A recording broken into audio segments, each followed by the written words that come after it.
SST, SS, HST regarding science category. आज हम बड़े अहम MCQ सॉल्व करेंगे SS के लिए, SST के लिए और HST के लिए साइंस कैटेगरी के अंदर। ये मेरा आज फर्स्ट लेक्चर है और इसके ऊपर इसी टॉपिक के ऊपर मैं कंटिन्यू लेक्चर्स अपडेट करता रहूँगा, आप इनको देखेंगे। First MCQs, 10 identical steel balls each of mass 27 gram are immersed in miring cylinder having 20 centimeter cube of the water. The reading of water level rise to 50 centimeter cube. What is the density of steel? यहाँ पे एक सवाल है कि 10 identical steel बाल, 10 steel के एक जैसे बाल हैं और एवरी बाल, ईच बाल का मास जो है वो 27 ग्राम है। Are immerse in measuring cylinder. Measuring cylinder एक क्यूबिक होता है जिसमें वॉल्यूम मेयर किया जाता है, उसके अंदर उस 10 बाल्स को अंदर इमर्ज किया गया है, जबकि एक बाल का मास है 27 ग्राम। और वो मेयरिंग सिलेंडर जिसमें पानी रखा गया था उसमें पानी पहले ही मौजूद है 20 सेंटीमीटर क्यूब पे।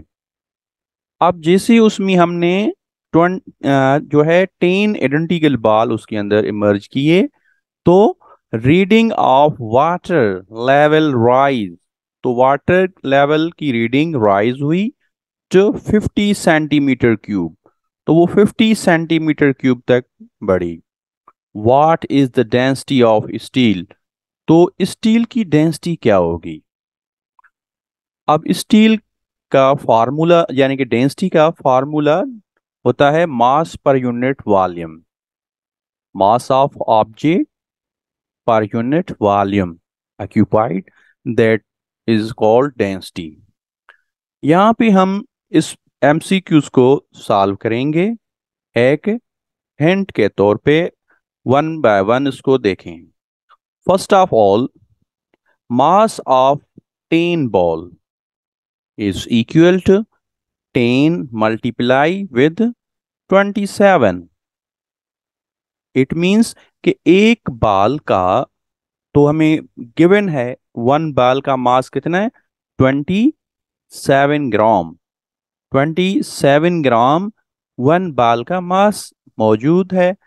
अब यहाँ पे बॉल हैं 10, तो 10 multiply with 27, that is equal to 270 grams. It means total mass of 10 ball is 270 grams. Now volume we can calculate is 50 centigrade cube volume. Water rise to the 50 centigrade cube, then 50 minus 20, and we given the answer 30 centimeter cube. That's why we can say that the volume occupied by 10 identical ball in the water, that is 30 centimeter cube. Here given options, mass is 270 grams and volume is 30 gram. Now we apply the formula. Formula of density is equal to mass per unit volume. Here mass is equal to 270 and volume is equal to 30. That's why 270 divided by 30 and answer become 9. 9 gram divided by 9 gram divided by centimeter cube, and this is the correct. Three options are given. We selected first option 0.9 gram, second option 8.1, and C, which is correct, 9.0 gram per centimeter cube. C option is correct. Second MCQs. All the accurate known digits and first doubtful digits in expression are known as. All accurate digits जो होते हैं, पहले जो accurate digits और first doubtful digits इन दी expression, यानी कि एक number decimal number हो मिसाल के तौर पे, उसके पहले नंबर डाउटफुल हो फर्स्ट, या जो है उसके जो है एक्यूरेट डिजिट्स हो, उनकी सही तरह से उनकी डिजिट्स की वैल्यू को रिकग्नाइज करने के लिए जो प्रोसेस जो मेथड होता है, तो उसको हम क्या कहते हैं, are known as, this is the definition of term. First estimated figures, second B यानी कि option significant figures, and third non-significant figure. B option is correct. Now we solve the third MCQs. The human reaction time is about 1 option A 0.3 to 0.5 second, B option 3 to 5 second, C option 1 to 3 second. अब पहले हमें समझना पड़ेगा कि human reaction time होता क्या है. Human reaction time क्या होता है, what is human reaction time. Human reaction time का मिसाल मैं दे रहा हूं आपको. ह्यूमन रिएक्शन टाइम इस तरह से है कि अगर हम स्टॉप वॉच, 2 स्टॉप वॉच जो हैं वो लें, एक स्टूडेंट को दें एक को और दूसरे को दें, उसके बाद हम काउंट करें नंबर और उनको कहें कि जब मैं 3 कहूं तो आप नंबर प्रेस करें स्टॉप वॉच का और वो उसकी काउंटिंग स्टार्ट हो, और जब मैं स्टॉप कहूं तो आप दोनों स्टॉप करें. और जब आप ये दोनों से वो स्टॉप वॉच इस तरह से करा के उसको चेक करेंगे तो उसकी रीडिंग पे, स्टॉप वॉच की रीडिंग पे डिफरेंट होगा. तो that different indicate that human reaction time. Human reaction time, that is different in reading due to human reaction time. अब इसका एक फिक्स वैल्यू है, एवरेज वैल्यू है, जो हम ह्यूमन रिएक्शन टाइम के लिहाज से इंडिकेट करते हैं. That is num A option. Option A is correct option. After then second MCQs, which is in analog or mechanical stopwatch can measure a time interval up to dash dash second. यानी कि analogue stopwatch. Analogue stopwatch का मकसद क्या होता है. Analogue stopwatch ऐसी watch होती है, एनालॉग और मैकेनिकल स्टॉपवॉच, जिसके अंदर जो है हैंडल्स होते हैं, यानी कि मिनट्स की हैंडल और सेकंड्स की हैंडल, और जो है सपोज फॉर एग्जांपल जो है माइक्रो सेकंड की हैंडल, जिसके अंदर हैंडल हों और वो हैंडल रोटेट कर रही हों, तो that type of stop watch is called analog और mechanical stop watch. The stopwatch is a device which is used to measure the time. अब कैन measure a interval, तो ये एनालॉग और मैकेनिकल स्टॉप वॉच जो है वो कितना कम से कम टाइम भी मेजर कर सकती हैं, यानी कि लीस्ट से लीस्ट टाइम. बड़े से बड़ा तो हो सकता है, लेकिन लीस्ट से लीस्ट, छोटे में छोटा टाइम, कम वैल्यू टाइम का कितना मेजर कर सकती है analogue stop watch. The value, first option 1 second, B option 0.1 second, and C option 0.01 second. The correct option is B. 0.1 option. 0.1. B option is correct. Now, next MCQs. The digital stopwatch. A digital stopwatch can measure a time interval up to 60 second. अब हमने पहले analogue watch के लिहाज से उसका value बताया. अब हम डिजिटल स्टॉप वॉच के बारे में, वो कितना कम से कम टाइम जो है मेजर कर सकती है. डिजिटल का क्या फर्क होता है? What is digital stop watch? Digital stop watch के अंदर नंबर होते हैं और उसके अंदर हैंडल नहीं होता. नंबरिंग इंक्रीज होते हैं और उनकी बिलिंग होती है. नंबर कंटिन्यू बिलिंग करते हुए इंक्रीज होते हैं, लेकिन उसके अंदर जो है हैंडल नहीं होता. विदाउट हैंडल स्टॉप वॉच होती है वो, उसको हम डिजिटल स्टॉप वॉच कहते हैं. Digital stop watch is also device which is utilised to measure the time. अब डिजिटल स्टॉप वॉच कितना कम से कम टाइम मेजर कर सकती है सेकंड्स के लिहाज से? First option, A option 1 second, B option 0.1 second and C option 0.01 second. Option C is correct option. Now next MCQs. A ball fall down from the top of height. एक ball है जो ऊंचाई से 70 metre की ऊंचाई से fall down, नीचे गिराया जा रहा है. How much time the ball कितना टाइम लेगा, will take to reach the ground, ground तक पहुंचने में. ग्राउंड तक पहुंचने में बॉल कितना टाइम रिक्वायर करेगा और टाइम पे बॉल नीचे पहुंचेगा.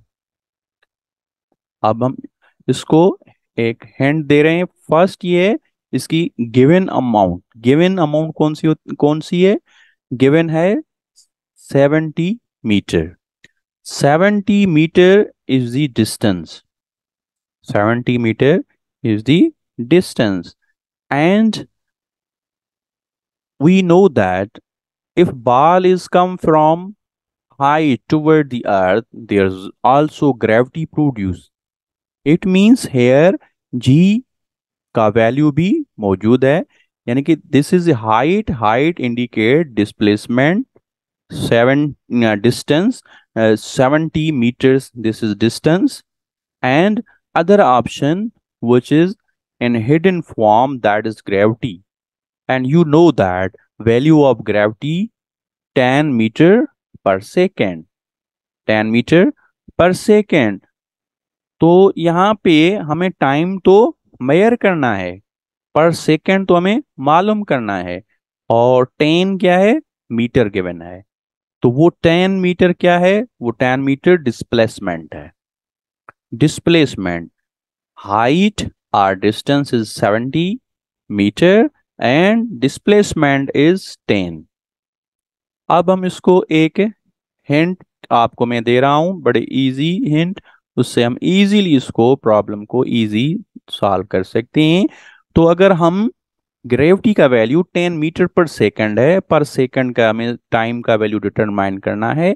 तो अब हम अगर 10 जो है वो डिवाइड करेंगे 70 से, यानी कि 70 को 10 से अगर हम डिवाइड करेंगे तो हमारे पास वैल्यू इजीली मिल जाएगा और उस वैल्यू की से हमारे आंसर निकल आएगा. यही देखें, ये वैल्यू 70 डिवाइडेड बाय 10, यानी कि टाइम का फार्मूला हुआ T is equal D upon S. D 70 10 जो है displacement is equal 7. Answer A, option number A is correct option. Next one MCQs.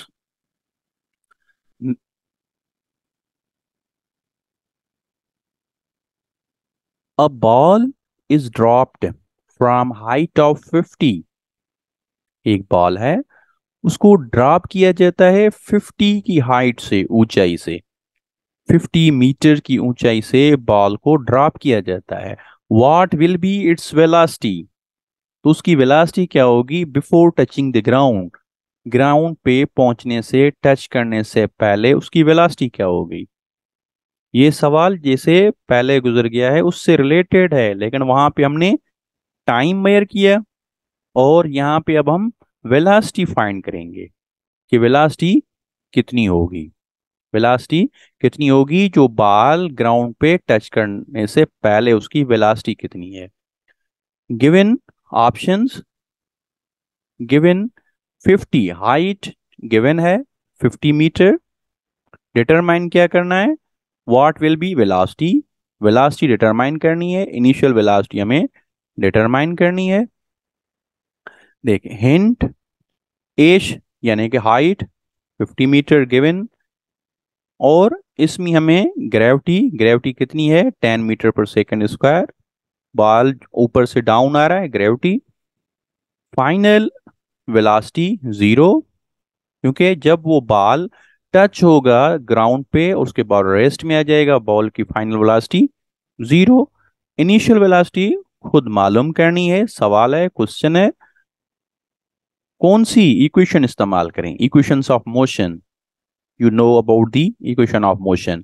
This is the third equation of motion. Third equation of motion. We use the third equation of motion. 2as, a की जगह पे हमने g रखा है क्योंकि ये जो है एक्सीलरेशन ड्यू टू ग्रेविटी की वजह से। 2g is equal to V F square, final velocity square minus initial velocity square.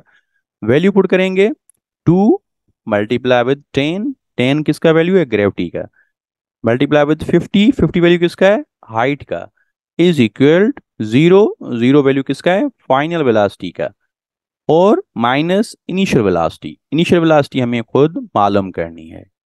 और जब इसके बाद हम इसकी मल्टीप्लाई करेंगे, 10 multiply with 2 that is equal to 20, and 20 multiply with 50 that is equal to 1000, 1000 के बराबर हो जाएगा। अब v स्क्वायर इज इक्वल 1000, अब हम अंडर रूट निकालेंगे 1000 का, तो v स्क्वायर खत्म हो जाएगा, अंडर रूट में आ जाएगा 1000, that is equal to 31.6 metre पर सेकेंड। ये इसकी इनिशियल वेलोसिटी होगी 31.6 मीटर पर सेकेंड। ये फार्मूला मतलब सेकंड इक्वेशन ऑफ मोशन से अगर वो यूटिलाइज जिसे हमने किया उसका ऑप्शन करेक्ट आया, अगर हम ये फार्मूला इस्तेमाल करें तो ये फार्मूला भी सही इस्तेमाल होगा, उससे भी सेम आंसर आएगा। यानी कि H is equal velocity, H is equal V square यानी कि velocity square divided by 2g। ठीक है, इससे हम वेलोसिटी स्क्वायर का फार्मूला निकलेंगे, V square is equal H into 2g, and then V square is equal 50 multiply with 2 with 10, then v is equal to same answer आ जाएगा, same value आएगा। दो डिफरेंट तरह से, दो डिफरेंट हिंट से, दो डिफरेंट फार्मूलों से हमने उसका वैल्यू फाइंड किया है। अब इसकी रिलेटेड दूसरा एमसीक्यूज हम इसको देखें। दी shortest distance between 2 point is called, shortest distance between 2 point is called, एक छोटा मुफासला दो पॉइंट्स ए टू बी के दरमियान जो छोटा मुफासला हो उसको हम क्या कहते हैं, दैट इज कॉल्ड डिस्प्लेसमेंट। तो हम उसको डिस्प्लेसमेंट कहते हैं, क्योंकि जो लॉन्ग मुफासला जो होता है उसको हम जो है डिस्टेंस कहते हैं, और जो शॉर्ट मुफासला होता है उसको हम डिस्प्लेसमेंट कहते हैं। डिस्प्लेसमेंट को डायरेक्शन होता है और डिस्टेंस को कोई भी डायरेक्शन नहीं होता है, इसलिए ऐसे ये इनमें डिफरेंशिएट हैं। अब हम इसके बाद next MCQ, if a body is throne upward, एक बॉडी है जिसको अपवर्ड थ्रोन किया गया है with vertical velocity, vertical velocity के साथ, वर्टिकल वेलोसिटी उसकी कितनी है, वर्टिकल वेलोसिटी है उसकी 50 मीटर पर सेकेंड, 50 मीटर पर सेकेंड उसकी वर्टिकल वेलोसिटी है। तो ये 50 इसकी हमारी गिवन वेलोसिटी उन्होंने दी हुई है, 50 मीटर पर सेकेंड वर्टिकल वेलोसिटी है। Calculate the maximum, calculate the maximum height, it means उसकी हाइट हमने डिटरमाइन करनी है।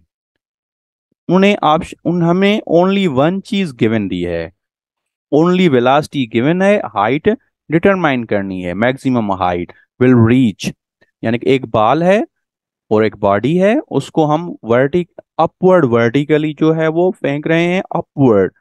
वेलोसिटी कितनी के साथ? 50 मीटर पर सेकंड के साथ। तो वो कितनी हाइट कवर करेगा?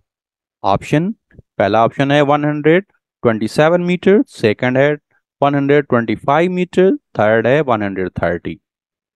अब हम एक हिंट मैंने इसमें फार्मूले में लिखा हुआ है, एश डिटरमाइन करनी है हाइट। ग्रेविटी गिवन है कितनी?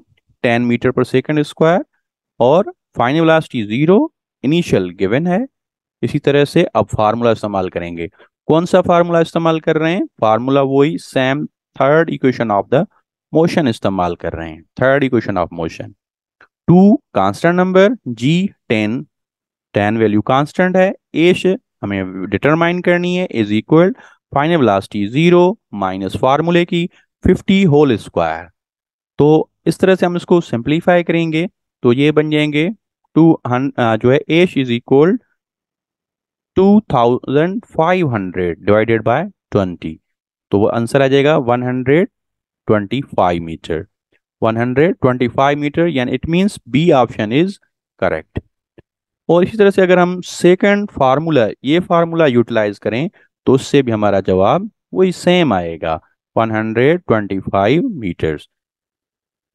और ये फार्मूला किस है? H is equal height is equal velocity square divided by 2g। इस तरह से दोनों फार्मूलों की मदद से सेम आंसर आ रहा है। इसके बाद next MCQs. Pull of gravity on the apple is about. एक एवरेज के लिहाज से ये एमसीक्यूज है, कोई कैलकुलेशन फिक्स नहीं, एक एवरेज जो है और अप्रोक्सीमेटली मेजरमेंट के लिहाज से the pull of gravity on apple is about. कितनी जो है वो कशिश होती है अर्थ की ग्रेविटी एक एप्पल पे अपने तरफ खींचने की, दैट इज इक्वल टू, वो बराबर है 1 न्यूटन के, बराबर है 1 न्यूटन के। ये एमसीक्यूज मैंने मोस्टली जो है वो फिजिक्स में से और जो है 9th और मैट्रिक के सिलेबस से लिए हुए हैं। तो ये सारे जो हैं वहीं से मैंने टेकन किए हैं, वहीं पे सारे आप बिल्कुल इसी तरह से मौजूद हैं, आपके सिलेबस से लिए हैं। इसी वजह से इनकी बड़ी अहमियत है, बड़ा इंपॉर्टेंस एमसीक्यूज हैं, इनको अच्छे तरीके से सीखने की कोशिश कीजिए। तो option number A is correct. Next MCQs हम देखेंगे। The mass of body does not differ while the weight differ from place to place। यानी कि मास जो ऑब्जेक्ट का होता है, mass means quantity of matter present in the body, that is called mass. Mass does not differ means mass जो है वो differ नहीं हो रहा, तब्दील नहीं हो रहा, चेंज नहीं हो रहा, ठीक है। लेकिन क्या है? वेट चेंज हो रहा है, weight place to place change हो रहा है। तो ड्यू टू दैट, किस वजह से चेंज होता है? फर्स्ट ऑप्शन है चेंज इन ग्रेविटी, ग्रेविटी की वजह से वेट तब्दील होता है। सेकंड ऑप्शन है change in momentum, change in momentum की वजह से। थर्ड ऑप्शन है both. Which one is correct? Do you know the definition और formula of weight? Formula of weight is W is equal mg. Mass never change, mass does not differ, mg, g vary, it means change in gravity. Weight change due to change in gravity. Okay, thank you.